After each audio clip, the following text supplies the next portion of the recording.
മറ്റ് മയക്കുമരുന്ന് ഉൽപ്പന്നങ്ങൾ എന്തെങ്കിലും ഉപയോഗിച്ചിട്ടുണ്ടോ എന്നുള്ള പരിശോധനയുണ്ടാകും. എന്നാൽ അഫാൻ നൽകിയ മൊഴിയിൽ നിന്നും ഇതുവരെയും മയക്കുമരുന്നോ അത്തരത്തിലുള്ള സാധനങ്ങളൊന്നും ഉപയോഗിച്ചിട്ടില്ല. പകരം മദ്യം മാത്രമാണ് ലഹരിയായി ഉപയോഗിച്ചിട്ടുള്ളത് എന്നാണ് അറിയാൻ സാധിക്കുന്നത്. ഈ കൊലപാതക സമയത്തിനിടയിൽ ബാറിൽ പോയി മദ്യപിച്ചതായുള്ള വിവരങ്ങൾ ലഭിക്കുന്നുണ്ട്. അതുകൊണ്ട് തന്നെ അഫാൻ്റെ ഉള്ളിൽ മദ്യമാണ് ഉണ്ടായിരുന്നതെന്നുള്ളൊരു സൂചനയാണ്. ഏതായാലും ഇനി ശാസ്ത്രീയ പരിശോധനയ്ക്ക് വിധേയമാക്കും. അതിനുശേഷം പോലീസ് ഇതിന് സ്ഥിരീകരണം ഉണ്ടാകും. കാരണം ഈ കൊലയുടെ ശൈലി കണ്ടിട്ട് പോലീസ് ആദ്യഘട്ടത്തിൽ ലഹരി ഉപയോഗിച്ച് നടത്തിയതാകാമെന്നുള്ളൊരു നിഗമനത്തിലെത്തിയിരുന്നു. അത്രത്തോളം ക്രൂരമായുള്ളൊരു കൊലപാതകമാണ് നടത്തിയിരിക്കുന്നത്. കൂട്ടക്കൊല പല സ്ഥലങ്ങളിലായി നടത്തി കരുതിക്കൂട്ടി പക മനസ്സിലൂട്ടി നടത്തിയതാണ്. അതായത് ഏറെ നേരം കൊണ്ട് നടത്തിയതുകൊണ്ട് പിന്തിരിയാനുള്ള സാഹചര്യങ്ങൾ ഉണ്ടായിരുന്നു. എന്നിട്ടും അത് ചെയ്തിരുന്നില്ല. അതുകൊണ്ട് ഈ മയക്കുമരുന്ന് ഉപയോഗം ഉണ്ടായിട്ടുണ്ടോ എന്നുള്ള സംശയം പോലീസിനുണ്ടായിരുന്നു. എന്നാൽ അഫാൻ മൊഴി നൽകിയിട്ടുള്ളത് മയക്കുമരുന്ന് ഉപയോഗിച്ചിട്ടില്ല എന്നാണ്. ഇതുവരെയും അങ്ങനെ ഒരു ശീലമില്ല എന്നാണ്. മദ്യം മാത്രമാണ് ഉപയോഗിച്ചതെന്ന് ഏകദേശം സൂചന ലഭിച്ചിട്ടുണ്ട്. ബാറിൽ പോയി മദ്യപിച്ച വിവരങ്ങൾ അടക്കം ലഭിച്ചിട്ടുണ്ട്. അതോടൊപ്പം തന്നെ അഫാൻ്റെ മാനസിക നില കൂടി പരിശോധിക്കും. ഇതിന് വിദഗ്ധ സംഘം നേരത്തെ തന്നെ തയ്യാറായിട്ടുണ്ട്. അതുകൂടി പരിശോധിച്ച് ഒരു വിശദീകരണം കണ്ടെത്തേണ്ടതുണ്ട് ഇതിൻ്റെ ഭാഗത്തിൽ. അതോടൊപ്പം തന്നെ അഫാനെ സിനിമകൾ സ്വാധീനിച്ചിട്ടുണ്ടോ അടക്കമുള്ള കാര്യങ്ങൾ ചോദിച്ച് മനസ്സിലാക്കേണ്ടതുണ്ട്. ഏതായാലും വലിയ രീതിയിലുള്ള ഒരു അന്വേഷണം നടക്കുന്നുണ്ട്. പോലീസ് സംഘം കൂടുതൽ ശാസ്ത്രീയ തെളിവുകൾ ശേഖരിക്കും. അതോടൊപ്പം തന്നെ സാഹചര്യ തെളിവുകൾ കൂടുതൽ ശക്തമാക്കും.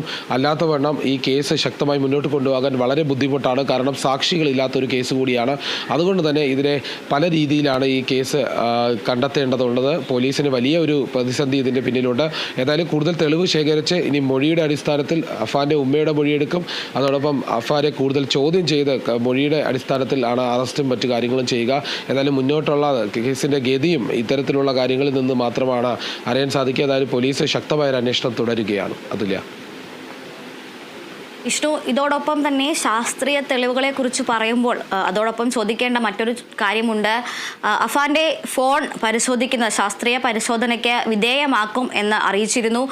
ഗൂഗിളിലെ സെർച്ച് ഹിസ്റ്ററി അടക്കമുള്ള കാര്യങ്ങൾ ഇത്തരത്തിൽ കൂട്ടാത്മഹത്യക്കുള്ളൊരു ശ്രമം അത് ഗൂഗിളിൽ തിരയുകയോ അല്ലെങ്കിൽ എത്തരത്തിൽ ഈ ഒരു കൊലപാതക ആസൂത്രണം ചെയ്യാൻ മുതലായ വിവരങ്ങൾ അഫാൻ ഗൂഗിളിൽ തിരഞ്ഞിട്ടുണ്ടോ എന്നത് അറിയുന്നതിനായി സെർച്ച് ഹിസ്റ്ററി പരിശോധിക്കുന്നതടക്കമുള്ള നടപടികളിലേക്ക് കടക്കും എന്ന് ഇന്നലെ അറിയിച്ചിരുന്നു. സൈബർ പോലീസിന് അതിൻ്റെ നടപടികൾ ആരംഭിക്കാനുള്ള കത്തും നൽകിയിരുന്നു. അത്തരത്തിൽ ഈ സൈബർ പരിശോധനയുമായി ബന്ധപ്പെട്ട വിവരങ്ങൾ എന്തെല്ലാമാണ്? ഫോൺ അത്തരത്തിൽ പരിശോധിച്ചിട്ടുണ്ടോ, അല്ലെങ്കിൽ ആ പരിശോധനയിൽ നിന്ന് എന്തെങ്കിലും വിവരങ്ങൾ ലഭ്യമായിട്ടുണ്ടോ മുതലായ വിശദാംശങ്ങൾ ലഭ്യമാണോ? ഇപ്പോൾ നിലവിൽ അന്വേഷണം നടന്നു വരികയാണ്. ഏതായാലും അഫാൻ്റെ ഫോണടക്കം പരിശോധിക്കും. പോലീസ് കൃത്യമായ ഒരു അന്വേഷണം അതിൻ്റെ ഭാഗമായി നടത്തി വരും. കൂടുതൽ തെളിവുകൾക്ക് വേണ്ടിയാണ് അത് ചെയ്യുന്നത്. ഏതായാലും ആ ഒരു അന്വേഷണത്തിൻ്റെ ഭാഗമായി തന്നെയാണ് പോലീസ് കഴിഞ്ഞ ദിവസം കണ്ടെത്തിയത് അഫാൻ്റെ ബാങ്ക് അക്കൗണ്ടിൽ നിന്ന് പണമിടപാടുകൾ നടന്നിട്ടുണ്ട്. ഈ മുത്തശ്ശിയെ കൊലപ്പെടുത്തി സ്വർണ്ണം കൈക്കലാക്കി പണയം വെച്ച് 74,000 രൂപ കൈക്കലാക്കി. അതിനുശേഷം 40,000 രൂപ കടം തീർക്കാനായി ഉപയോഗിച്ചിരുന്നു. ഈ പണം കടം തീർക്കുന്നതെല്ലാം മൊബൈൽ വഴിയായിരുന്നു. അതായത് ഈ ബാങ്ക് അക്കൗണ്ട് വഴിയായിരുന്നു പണം നൽകിയത്. അതുകൊണ്ട് തന്നെ അഫാനുമായി ബന്ധപ്പെട്ട കടം നൽകിയ ആളുകളുമായി കേന്ദ്രീകരിച്ച് പോലീസ് അന്വേഷണം നടത്തി വരികയാണ്. അഫാൻ്റെ ഉമ്മയുടെ പേരിൽ എന്തൊക്കെ കടകളുണ്ട് എന്ന് അന്വേഷിച്ച് വരികയാണ്. അതായത് പ്രതി നേരത്തെ മൊഴി നൽകിയത് കടബാധ്യതയെ തുടർന്നുള്ള കൊലപാതകമാണ് നടത്തിയതെന്നാണ്. അതുകൊണ്ട് തന്നെ ഈ മരണങ്ങൾക്ക് പിന്നിൽ, ഈ കൊലപാതകങ്ങൾക്ക് പിന്നിൽ കടബാധ്യതയുണ്ട് എന്നുള്ളത് സ്ഥിരീകരിക്കേണ്ടതുണ്ട്. അതുകൊണ്ട് കടം നൽകിയവരുടെ അല്ലെങ്കിൽ ഇവർക്ക് കൂടുതൽ പണം നൽകിയിട്ടുണ്ടെന്ന് അറിയിക്കുന്നവരുടെ രേഖകൾ അടക്കം പരിശോധിക്കും. കൂടുതൽ എത്രത്തോളം പണമാണ് ആരിൽ നിന്നൊക്കെ വാങ്ങിയിട്ടുണ്ട് എന്നുള്ളത് പോലീസ് അന്വേഷിക്കും. എത്രത്തോളം കടമുണ്ടെന്നും അതിനു വേണ്ടി തന്നെയാണ് കൊലപാതകം നടത്തിയതെന്ന് ഉറപ്പുവരുത്തിക്കാനാണ് പോലീസ് ഈ ഒരു അന്വേഷണം നടത്തുന്നത്. ഏതായാലും കടവുമായി ബന്ധപ്പെട്ട പണമിടപാടുകൾ അഫാൻ മൊബൈൽ വഴി അല്ലെങ്കിൽ അക്കൗണ്ട് വഴി നടത്തിയിട്ടുണ്ട് എന്നുള്ളത് പോലീസിന് തെളിഞ്ഞിട്ടുണ്ട്. ഇനി കൂടുതൽ വിവരങ്ങൾ ഇനി അന്വേഷണത്തിൽ മാത്രമാണ് അറിയാൻ സാധിക്കുന്നത്. അതില്ല. അതെ വിഷ്ണു, തലസ്ഥാനത്ത് വെഞ്ഞാറമൂട് നടന്ന കൂട്ടക്കൊലപാതകത്തിൽ കൂടുതൽ നടപടികളിലേക്ക് പോലീസ് കടക്കുകയാണ്. പ്രതിയായ അഫാന്റെ അറസ്റ്റ് ഡോക്ടർമാരുടെ അനുമതി ലഭിക്കുകയാണെങ്കിൽ ഇന്ന് തന്നെ രേഖപ്പെടുത്തിയേക്കും. അതോടൊപ്പം തന്നെ ആരോഗ്യനില പതിയെ മെച്ചപ്പെട്ടു വരുന്ന പരിക്കേറ്റിട്ടുള്ള അഫാന്റെ ഉമ്മ ഷെമിയുടെ മൊഴിയും സാഹചര്യം അനുകൂലമാണെങ്കിൽ രേഖപ്പെടുത്തും എന്നാണ് അറിയാൻ കഴിയുന്നത്. തിരുവനന്തപുരത്ത് നിന്നും വിശദാംശങ്ങൾ പങ്കുവയ്ക്കുകയായിരുന്നു വിഷ്ണു കരുണാകരൻ.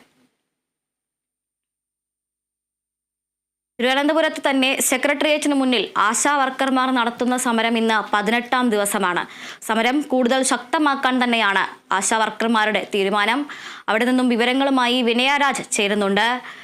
വിനയ, 18 ദിവസത്തിലേക്ക് കടക്കുകയാണ് സമരം. അതോടൊപ്പം തന്നെ ആശാ വർക്കർമാർക്ക് പിന്തുണ വർദ്ധിച്ചു വരുന്നതിനോടൊപ്പം തന്നെ മറ്റൊരു വശത്ത് അതിനെതിരെ ഉള്ള പ്രവർത്തനങ്ങളും വർദ്ധിച്ചു വരികയാണ്. ബദൽ സമരവുമായി ഇടതുപക്ഷ സംഘടനകൾ തന്നെ രംഗത്തെത്തുന്ന ഒരു സാഹചര്യം ഇപ്പോൾ ഉണ്ടായിട്ടുണ്ട്.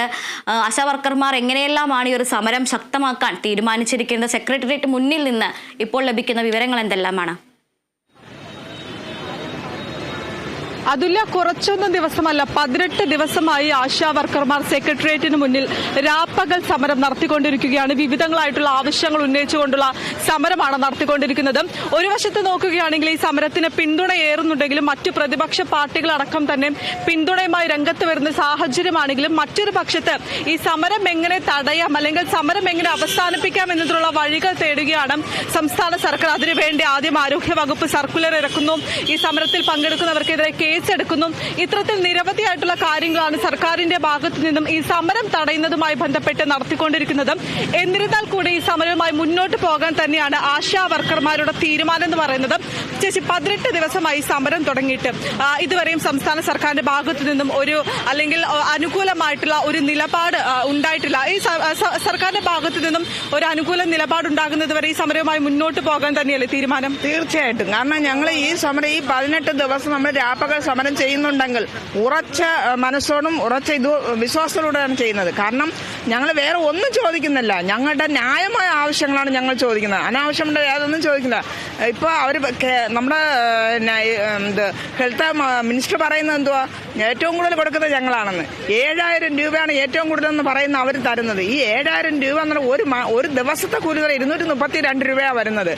ഒന്ന് ഏത് മനുഷ്യനെടുത്താലും ഏത് കൂലി വേലയ്ക്ക് പോയാലും കുറയാതെ 750 രൂപ കിട്ടുന്നുണ്ട്, അതിൽ എബോയാ കിട്ടുന്നത്. അപ്പം ഞങ്ങൾ അതൊന്നും ചോദിക്കണം. ഞങ്ങൾ 700 രൂപയാണ് ഒരു ദിവസം എന്ന് പറഞ്ഞാൽ അവർക്ക് ഇത്ര മണിക്കൂറൊന്നുണ്ടെങ്കിൽ ഞങ്ങൾക്ക് മണിക്കൂർ പോലും ഇല്ല. ഞങ്ങൾ രാപ്പകൽ വർക്ക് ചെയ്തിട്ട് ഞങ്ങൾക്ക് അവധി ദിവസങ്ങളിൽ ഞങ്ങൾക്ക് വർക്കുണ്ട്. ഏത് ഒരു പ്രശ്നം വന്നാൽ ഞങ്ങൾ ആ സ്പോട്ടിൽ ഓടിയെത്തണം. ഒരു പകർച്ചവ്യാധി വന്നാൽ ആ സ്പോട്ടിൽ ഓടിയെത്തണം. ഞങ്ങൾക്ക് രാവെന്നോ പകലെന്നോ ഏത് സമയം റിപ്പോർട്ട് ചോദിച്ചാൽ എല്ലാം ഞങ്ങൾ കറക്റ്റ് അപ് ടു ഡേറ്റ് ആണ്. ഞങ്ങൾക്ക് സമയം നോക്കാതെ ജോലി ചെയ്യുന്ന ഞങ്ങൾക്ക് 232 രൂപ തന്നിട്ട് ഇതാണ് ഇന്ത്യയിലെ ഏറ്റവും വലിയ സാലറി എന്ന് പറയുന്നത് എവിടത്തെ ന്യായമാണ്? ഞങ്ങൾ ചോദിക്കുന്നത് ഞങ്ങൾക്ക് മാസം 21,000 രൂപ ഞങ്ങൾക്ക് ഓണററിയാം അല്ലെങ്കിൽ സാലറി ആയിട്ട് തരിക. അത് ഞങ്ങളുടെ ന്യായമായ ആവശ്യമല്ലേ? പിന്നെ ഞങ്ങൾക്ക് തരുന്നത് 2-3 മാസം അല്ലെങ്കിൽ 4 മാസമൊക്കെ അത് മുടങ്ങിയാണ് തരുന്നത്. ഈ ഇത്ര നിസ്സാര ഈ 7000 രൂപ 3-4 മാസം മുടങ്ങി തരുമ്പോൾ, കാരണം ജോലി ചെയ്ത് കൊടുക്കാൻ വേറെ ഭർത്താവ് മരിച്ചുപോയ സ്ത്രീകളുണ്ട്, പലവിധമായ അസുഖത്തെ പ്രയാസപ്പെടുന്നവരുണ്ട്. അപ്പോൾ എഡ്യൂക്കേഷൻ മക്കൾക്ക് പോലും നല്ല എഡ്യൂക്കേഷൻ കൊടുക്കാൻ പറ്റാത്ത ആശമാരുണ്ട്. അപ്പോൾ അവർക്ക് ആ പൈസ മാസം തോറും കിട്ടുമ്പോൾ അത് ചെറിയൊരു ആശ്വാസമേ ആവുന്നുള്ളൂ. കാരണം ഒരു കടബാധ്യതയൊക്കെ ആകുമ്പോൾ ഈ പൈസ കെട്ടി കടങ്ങൾ തീർക്കുമ്പോൾ അടുത്തവർക്കൊന്നും ഇല്ല കയ്യിൽ. അപ്പൊ ഈ ഒരു അവസ്ഥ എന്തുകൊണ്ട് നമ്മുടെ ഗവൺമെന്റ് മനസ്സിലാക്കുന്നില്ല? അവർ 7000 രൂപ ഏറ്റവും കൂടുതലാണെന്ന് എന്ത് ഉദ്ദേശത്തോടാണ് പറയുന്നത്? ഇന്ന് സാധാരണ നമുക്കറിയാം PSC-കാർക്ക് അവർക്ക് ഞങ്ങൾ പോയി ചോദിച്ചപ്പോൾ ഫണ്ടില്ല, കടത്തിലാണ് ഗവൺമെന്റ്, ഞങ്ങൾക്ക് ധനകാര്യ വകുപ്പുമായിട്ട് ആലോചിക്കണം എന്ന് പറഞ്ഞ വ്യക്തികൾ ഈ സുപ്രഭാതത്തിൽ എവിടെ നിന്ന് ഫണ്ട് മുഴച്ചു വന്നു? ഇത്രയും ലക്ഷങ്ങൾ അവർക്ക് കൊടുക്കാൻ വേണ്ടി ഫണ്ട് പെട്ടെന്ന് ഇങ്ങനെ വന്നോ? അപ്പൊ അവർക്ക് കൊടുക്കാൻ ഫണ്ട് എവിടെ നിന്നെങ്കിലൊക്കെ വരും. പാവപ്പെട്ട ആശമാർ ചോദിക്കുമ്പോഴാണ് അവർക്ക് കൊടുക്കാൻ ഫണ്ടില്ലാത്തത്. ഇതെന്ത് ന്യായമാണ്? ഞങ്ങൾ അതേപോലെ 62ാമത്തെ വയസ്സിൽ ഞങ്ങൾ പിരിച്ചുവിടുമ്പോഴേ ഞങ്ങൾ ആവശ്യപ്പെടുന്ന 5 ലക്ഷം രൂപയാണ്. അത് ഒരു സാമാന്യ ഒരു വ്യക്തിയുടെ അവകാശമല്ലേ? ഇത്രയും ദിവസം നമ്മുടെ ആരോഗ്യവകുപ്പിന് വേണ്ടി ഞങ്ങളുടെ ആരോഗ്യവും നമ്മുടെ നല്ല പ്രായവും എല്ലാം ഞങ്ങൾ ചെലവഴിച്ചിട്ട് അവസരം പലവിധമത്തെ അസുഖത്താലും അല്ലെങ്കിൽ കടബാധ്യതകളായിട്ട് പിരിഞ്ഞു പോകുന്ന ഒരു ആശയ്ക്ക് പിരിഞ്ഞു പോകുന്ന സമയത്ത് പിരിഞ്ഞു പോകുന്ന ആനുകൂല്യമായിട്ട് 5 ലക്ഷം രൂപ ചോദിച്ചത് എന്ത് തെറ്റാണുള്ളത്? അത് ന്യായമായ ചോദ്യമല്ലേ? പെൻഷൻ ചോദിക്കുന്നത് തെറ്റാണോ? ഏത് മേഖല ജോലി ചെയ്താൽ അവർക്കൊരു പെൻഷൻ ഇല്ലേ? അപ്പോൾ അതെന്തോ തെറ്റാണ്. ഞങ്ങളതുകൊണ്ട് ഞങ്ങളുടെ ന്യായമായ അവകാശങ്ങൾ ഞങ്ങൾക്ക് അനുവദിച്ചു തരുന്നത് വരെ, അത് അംഗീകരിക്കുന്നതുവരെ ഞങ്ങൾ ഇവിടെ തന്നെ ഉണ്ടാവും. അതിലൊരു മാറ്റവും ഇല്ല. അതെ, ന്യായമായിട്ടുള്ള ആവശ്യങ്ങളാണ് ഇവർ ഉന്നയിക്കുന്നത്. ഓരോ ചോദ്യങ്ങളും സർക്കാരിനേറ്റ കടുത്ത അല്ലെങ്കിൽ സർക്കാരിനോട് ചോദിക്കുന്ന ഓരോ ചോദ്യങ്ങളും അത്രയും ന്യായമായിട്ടുള്ള കാര്യങ്ങളാണ്. കാരണം അവർ ആവശ്യപ്പെടുന്നത് ഒരു ഓണറേറിയമാണ്, അതും കൃത്യമായിട്ടുള്ള ഓണറേറിയം. വിരമിക്കൽ പ്രഖ്യാപിക്കുമ്പോൾ 5 ലക്ഷം രൂപ പ്രഖ്യാപിക്കണം. നമുക്കറിയാം കാരണം ഈ പലരും 18 ദിവസത്തോളം രാപ്പകൽ സമരം നടത്തിക്കൊണ്ടിരിക്കുകയാണ്, വീടുകളിൽ പോകുന്നില്ല. ഒരു ദിവസം നമ്മുടെ വീട്ടിൽ അമ്മല്ലെങ്കിൽ തന്നെ നമുക്ക് മനസ്സിലാവും എത്രത്തോളം ബുദ്ധിമുട്ടാണെന്നുള്ളത്.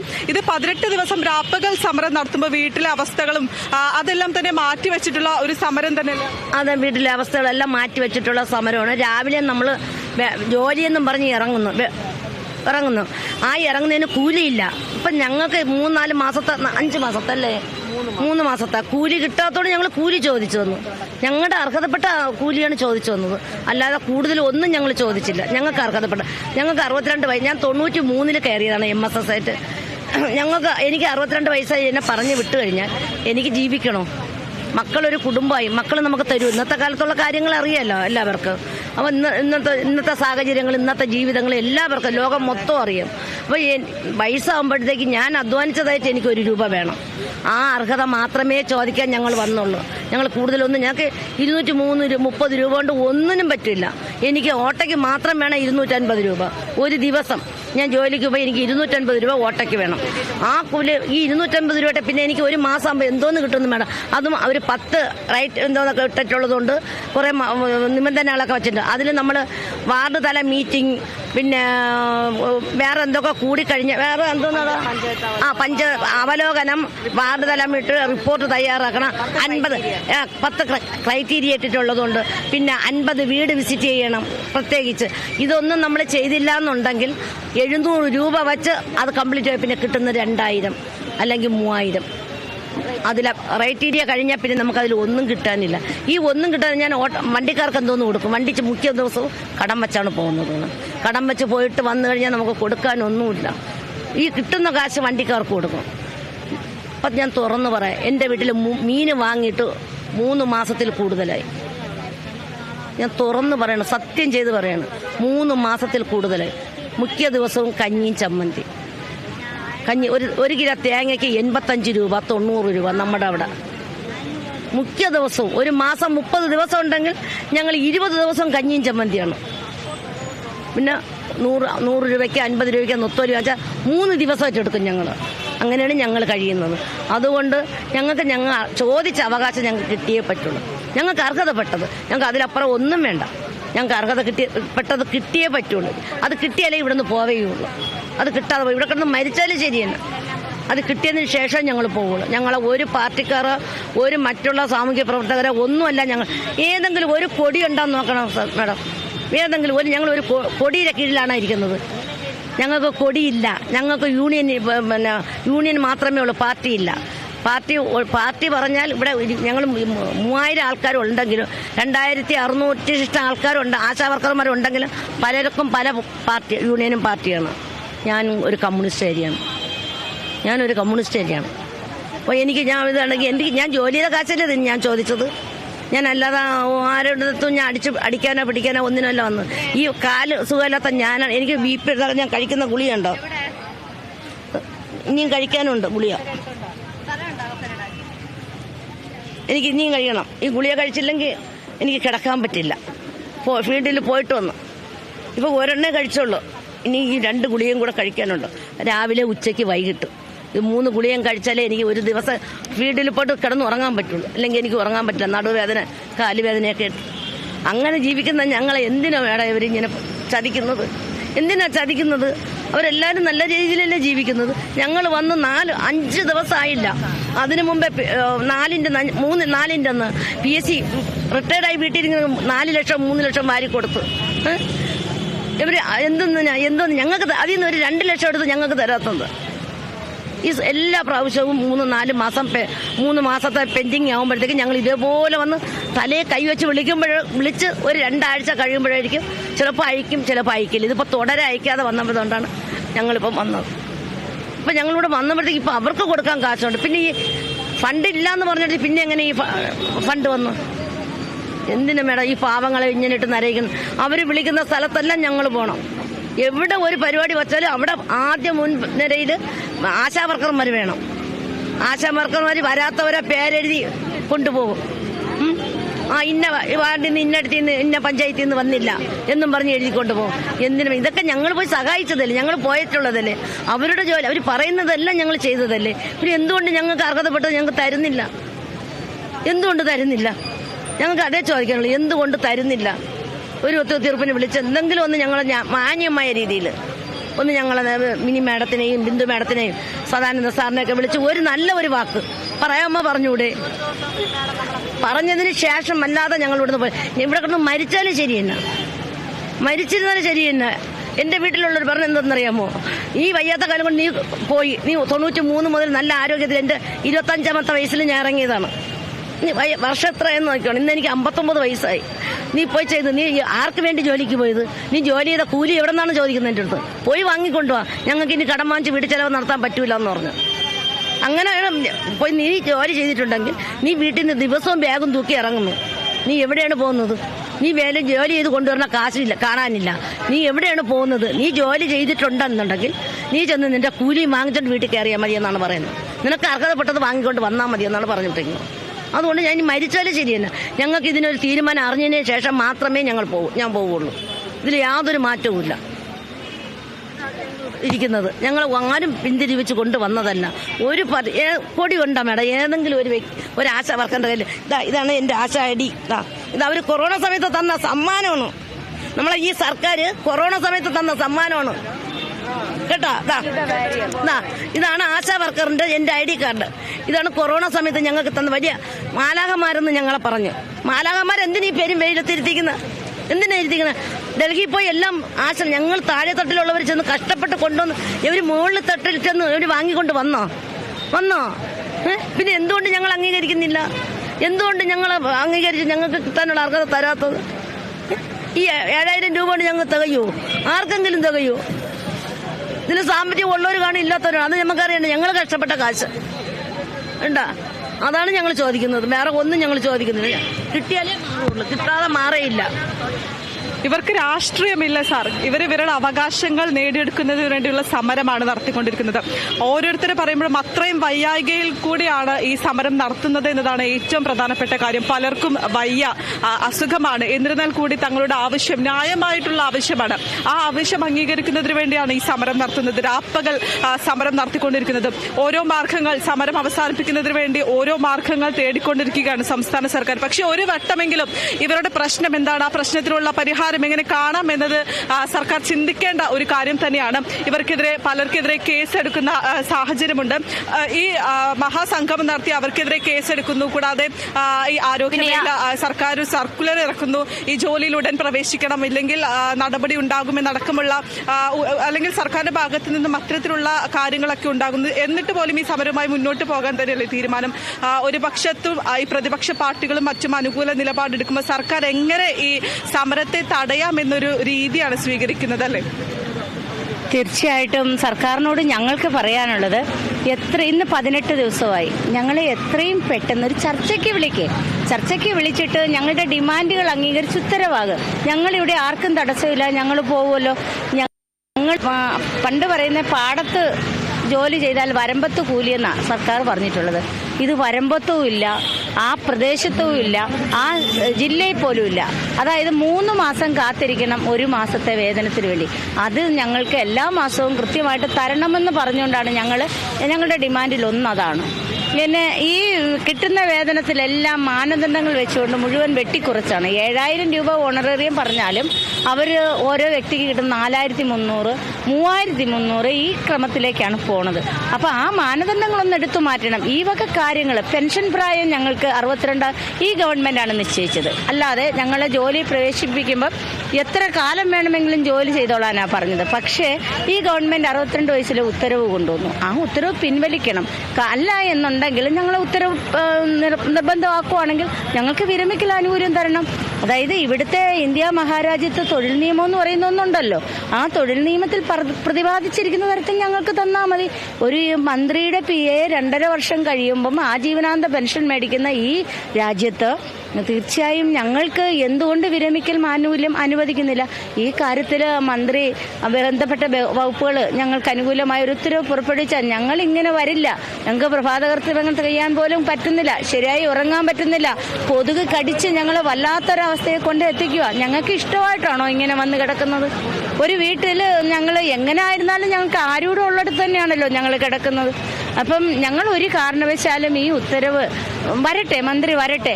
ഞങ്ങൾക്ക് ചർച്ചയിലൂടെ നമുക്ക് രമ്യമായി പരിഹരിക്കേണ്ട ചെറിയ കാര്യം മാത്രമാണ്. മന്ത്രി വിചാരിച്ചാൽ ഇതൊന്നുമല്ല. ബഹുമാനപ്പെട്ട മുഖ്യമന്ത്രി വിചാരിച്ചാൽ വെറും 2 മണിക്കൂർ കൊണ്ട് തീരുന്ന പ്രശ്നമേ ഉള്ളൂ. ഞങ്ങൾക്കൊരിക്കലും സർക്കാരിനെതിരെ സമരം ചെയ്യാൻ ഇഷ്ടമില്ല. കാരണം ഞങ്ങൾക്ക് തൊഴിലാളി സർക്കാരാണ് വേണ്ടത്. ഞങ്ങൾ തൊഴിലാളികളെ സ്നേഹിക്കുന്ന സർക്കാരിനെ ഞങ്ങൾ വിമർശിക്കാറില്ല. ഞങ്ങൾ ഭരണം കൈയാളാനായിട്ടല്ല വന്നത്. ഞങ്ങൾ ഈ കാര്യങ്ങൾ വളരെ വസ്തുനിഷ്ഠമായി വളരെ താഴ്മയോടെ 2 വർഷം മുൻപേ നിരന്തരം കൊടുത്തുകൊണ്ടിരിക്കുക ഈ നിവേദനം. എന്നിട്ട് ഞങ്ങളെ ഈ 18 ദിവസം ഈ കുഞ്ഞു കാര്യത്തിന് വേണ്ടി ഇരുത്തി ഒരു 7000 രൂപ ഓണറേറിയം മേടിക്കുന്ന ആശമാരെ തെരുവിൽ 18 ദിവസം ഇരുത്തിയിരിക്കുക. അപ്പൊ ഇതിനേക്കാൾ വലിയൊരു കാര്യം വരുമ്പം എത്ര ദിവസം ഇരിക്കേണ്ടി വരും? അതിന് ഞങ്ങൾക്ക് സർക്കാരിനോട് ഞങ്ങൾക്ക് എപ്പോഴും താഴ്മയോട് പറയാനുള്ളത്, ഞങ്ങളെ ചർച്ചയ്ക്ക് വിളിച്ച് രമ്യമായി കാര്യങ്ങൾ പരിഹരിക്കേ. ഞങ്ങളിവിടെ വിട്ടുപോയിക്കോളാം. ഞങ്ങളിവിടെ ജീവിക്കാൻ വേണ്ടി, ഞങ്ങൾ സമരം ചെയ്ത് ജീവിക്കാൻ വേണ്ടി വന്നവരല്ല. ഞങ്ങൾക്ക് കിട്ടേണ്ട ആനുകൂല്യങ്ങൾ യഥാസമയം കിട്ടാൻ വേണ്ടി വന്നതാണ്. അതാണ് ഞങ്ങൾക്ക് ആവശ്യം. അതെ, ഇവരൊന്നും സമരം ചെയ്ത് ജീവിക്കാൻ വേണ്ടി വന്നവരല്ല. ആനുകൂല്യങ്ങൾ കിട്ടുന്നതിന് വേണ്ടി വന്നതാണ്. മുഖ്യമന്ത്രി വിചാരിച്ചാൽ വെറും 2 മണിക്കൂർ കൊണ്ട് തന്നെ ഈ പ്രശ്നങ്ങൾ പരിഹരിക്കാൻ സാധിക്കുന്നതാണ്. എന്തായാലും ഈ സമരമായി മുന്നോട്ട് പോകാൻ തന്നെയാണ് ആശാ വർക്കർമാർ തീരുമാനിച്ചത്. ചോദിക്കേണ്ട മറ്റൊരു ചോദ്യം കൂടിയുണ്ട്. ഇത്തരത്തിൽ സമരത്തിന് വരുമ്പോൾ തന്നെ പ്രകടനത്തിനെത്താത്ത ആശമാരുടെ പേരെഴുതി കൊണ്ടുപോകുന്ന ഒരു സാഹചര്യത്തെക്കുറിച്ച് നേരത്തെ സംസാരിച്ച ആശാ വർക്കർ സൂചിപ്പിക്കുകയുണ്ടായി. അത്തരത്തിലുള്ള പ്രവണത ഇപ്പോൾ ഈയൊരു സമരത്തിന്റെ കാര്യത്തിലും, അതായത് ഈ സെക്രട്ടേറിയറ്റിന് മുന്നിൽ സമരം ചെയ്യുന്ന ആശാ വർക്കർമാരുടെ അവരുടെ കുടുംബാംഗങ്ങളെയും അതുപോലെ തന്നെ അവരെയും വിളിച്ച് ഭീഷണിപ്പെടുത്തുന്നു എന്നൊരു വിവരം ലഭിക്കുകയുണ്ടായി. അത്തരത്തിൽ ഏതെങ്കിലും ആശാ വർക്കർമാർക്ക് ഒരു ഭീഷണി സന്ദേശം ലഭിക്കുകയോ അത്തരത്തിലുള്ള എന്തെങ്കിലും അനുഭവം ഉണ്ടായിട്ടുണ്ടോ?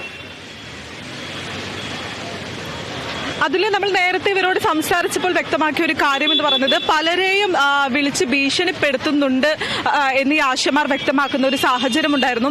അതിൽ പലരും ഇവിടെ തന്നെയുണ്ട്. ഈ നമുക്കറിയാം, ഈ പലരെയും വിളിച്ച് ഭീഷണിപ്പെടുത്തുന്ന ഒരു സാഹചര്യം കാണുന്നുണ്ട്. പലർക്കും ഇത്തരത്തിൽ ഭീഷണി സന്ദേശങ്ങൾ ലഭിക്കുന്നുണ്ട്.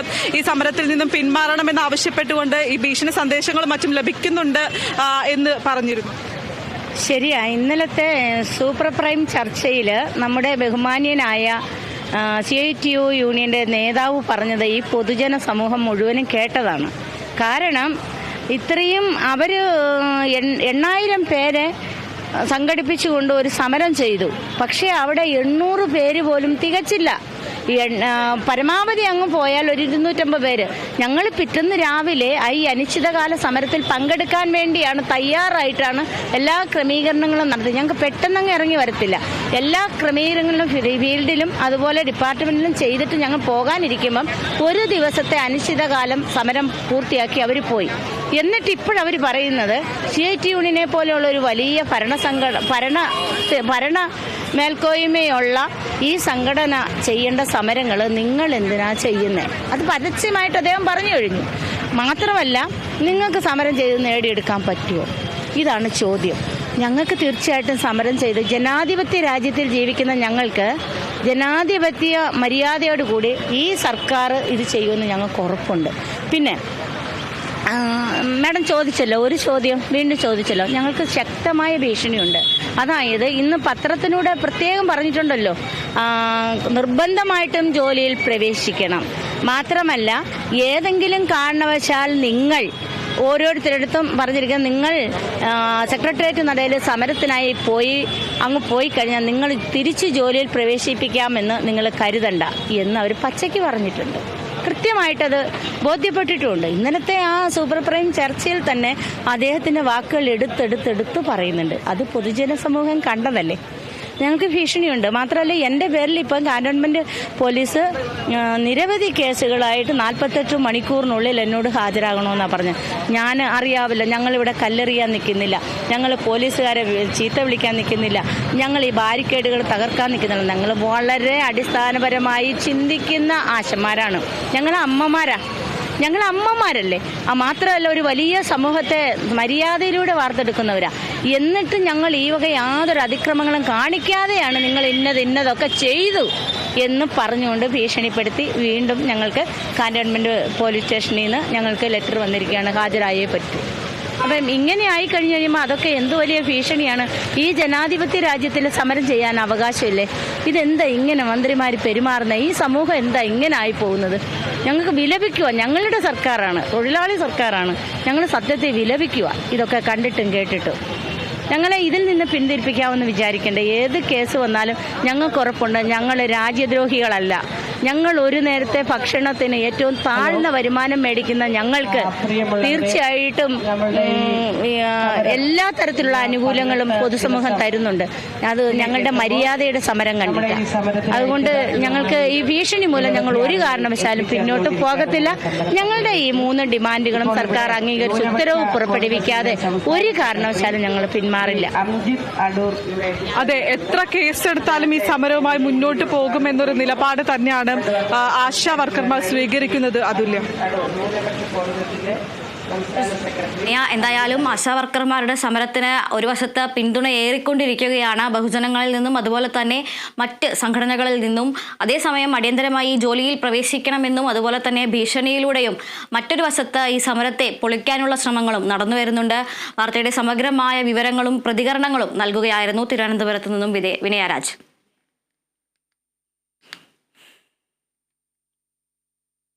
സെക്രട്ടേറിയറ്റിന് മുന്നിൽ സമരം ചെയ്യുന്ന ആശാ വർക്കർമാർ അടിയന്തരമായി ജോലിക്ക് കയറണമെന്ന സർക്കാർ നിർദ്ദേശത്തിനെതിരെ കോൺഗ്രസിന്റെ പ്രതിഷേധം ഇന്ന്. മണ്ഡലം കമ്മിറ്റികളുടെ നേതൃത്വത്തിൽ എല്ലാ പഞ്ചായത്ത് ഓഫീസിനു മുന്നിലും സർക്കാരിന്റെ ഈ സർക്കുലർ കത്തിച്ച് പ്രതിഷേധിക്കും. മഹിളാ കോൺഗ്രസ് പ്രവർത്തകരും പങ്കെടുക്കും. തിങ്കളാഴ്ച DCCകളുടെ നേതൃത്വത്തിൽ തിരുവനന്തപുരത്ത് സെക്രട്ടേറിയറ്റിലേക്കും മറ്റു ജില്ലകളിൽ കളക്ട്രേറ്റുകളിലേക്കും പ്രതിഷേധ പ്രകടനവും നടത്തും. മറ്റു വാർത്തകളിലേക്ക് തിരിച്ചു വരാം ഒരിടവേളയ്ക്ക് ശേഷം.